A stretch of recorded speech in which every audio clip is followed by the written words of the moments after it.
My name is John Nagy. I'm a scholar in residence at St. Francis University out in Loretto, Pennsylvania. I'm also a consultant to the University of Michigan at the Clements Library on espionage. I've appeared on the History Channel, on C-SPAN, on Pennsylvania Cable Television, has done 2-hour-long interviews of me.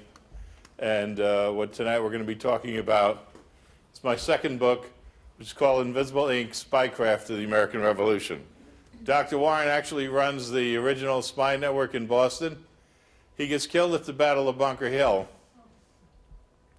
which, if you're familiar with it, is really fought on Breed's Hill, but the cartographers like Bunker Hill better.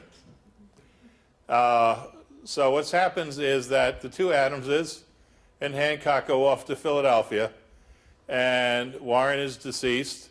So that leaves Dr. Benjamin Church running the American Revolution in Massachusetts, and he is a British spy. He's been on the British payroll since at least 1772, possibly as early as 1768. Okay? Now, initially, he sends his couriers into Boston, but once the troops surround Boston, he has difficulty in doing that. So what he does is he gets a hold of his mistress, who is a prostitute in Boston. I tell you the whole story. The history books clean it up. He sends his mistress, who's a prostitute from Boston, down to the British warship that's in the Newport. And she goes visits a former client of hers from Boston, who happens to live in Newport, and it's Joseph Wenwood. And now Wenwood is in the process of getting married, so he's not very happy about having his high times from Boston come down and visit him in Newport.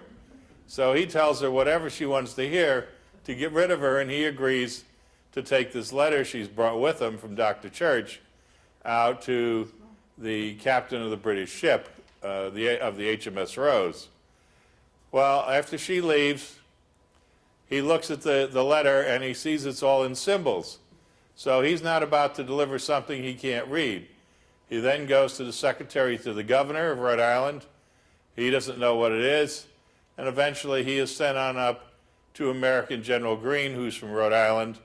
Greene, who is a merchant, is familiar with using codes and ciphers in his business correspondence, sees it and really immediately knows exactly what it is.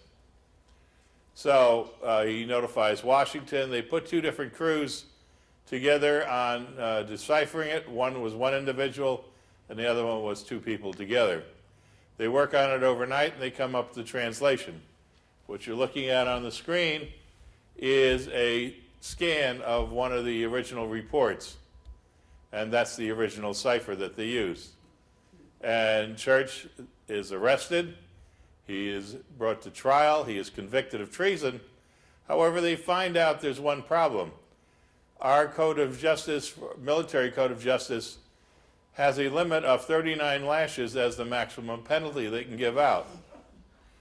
So they convict him and they give him 39 lashes.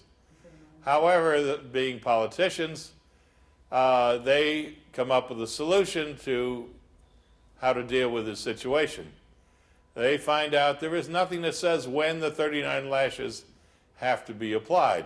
So they throw him in jail to wait until they get good and ready to give him the 39 lashes. So he sits in jail for several years, and then eventually he's given the option of taking permanent banishment or continuing to rot in jail. Obviously, it's a no-brainer. He takes the permanent banishment. What's interesting, he gets on board a ship, and he never arrives anywhere. So you can figure it out what happened. Some people claim the ship arrived, other people claim the ship didn't, but he never arrives anywhere. Well, I hope you enjoyed it. Oh, I really did. This is exciting. Learned a lot that I never knew.